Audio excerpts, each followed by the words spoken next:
नमस्कार, आप देख रहे द डायरी और मैं हूं आपके साथ दीपक शर्मा। लॉकडाउन और कर्फ्यू में कैसे अलग होते हैं हालात। सरकार द्वारा बार बार हिदायत दी जा रही है कि आप घर में रहें, लेकिन लोग मानने को तैयार ही नहीं हैं। कोरोना वायरस का प्रकोप हर दिन बढ़ता ही जा रहा है।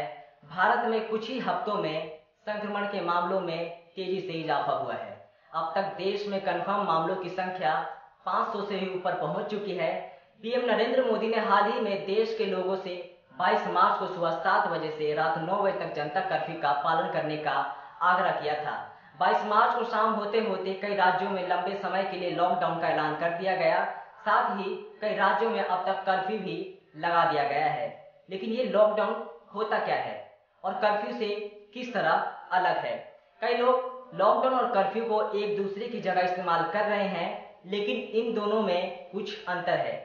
आइए जानते हैं कि कर्फ्यू किसे कहते हैं।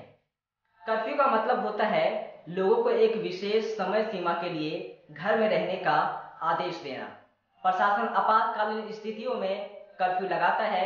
इसके जरिए लोगों को हिदायत दी जाती है कि वो सड़कों पर ना निकलें और ऐसा करना एक प्रशासनिक आदेश के तहत किया जाता है।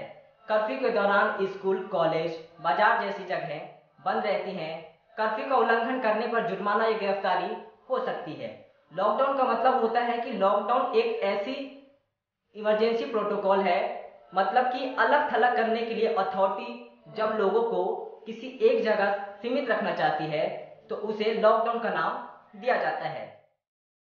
ऐसे समय में लोगों को किसी इलाके या इमारत में रहने के निर्देश दिए जाते हैं और वहां से ना निकलने को कहा जाता है। हालांकि लॉकडाउन के दौरान जरूरी सेवाएं चालू रहती हैं। इसका प्रशासन पर निर्भर करता है कि वो किन सेवाओं को चालू रखना चाहता है। लेकिन व्यापक रूप से देखा जाए तो बैंक, बाजार, सब्जी की दुकानें, डेयरी वगैरह खुले रहते हैं। कर्फ्यू और लॉकडाउन में अंतर। कर्फ्यू और लॉकडाउन के बीच प्रशासन की ओर से दी जाने वाली छूट का फर्क होता है। किसी इलाके में अगर दंगे या हिंसा होती है और प्रशासन स्थिति पर काबू पाने के लिए कर्फ्यू लगाता है तो उतने समय के लिए जरूरी सेवाएं जैसे बाजार और बैंक बंद रहते हैं। जब कर्फ्यू में ढील दी जाती है तभी ये सारी सेवाएं भी लोगों को मुहैया कराई जाती है। लॉकडाउन में जरूरी सेवाएं बंद नहीं की जाती हैं, जैसा कि इस समय देश में कई राज्यों में लॉकडाउन हो रखा है। लेकिन सभी जगह बैंक, डेयरी, जरूरी सामान के लिए दुकानें खुली हुई हैं। फिलहाल द डायरी में इतना ही। लाइक, शेयर और सब्सक्राइब करना ना भूलें। नमस्कार।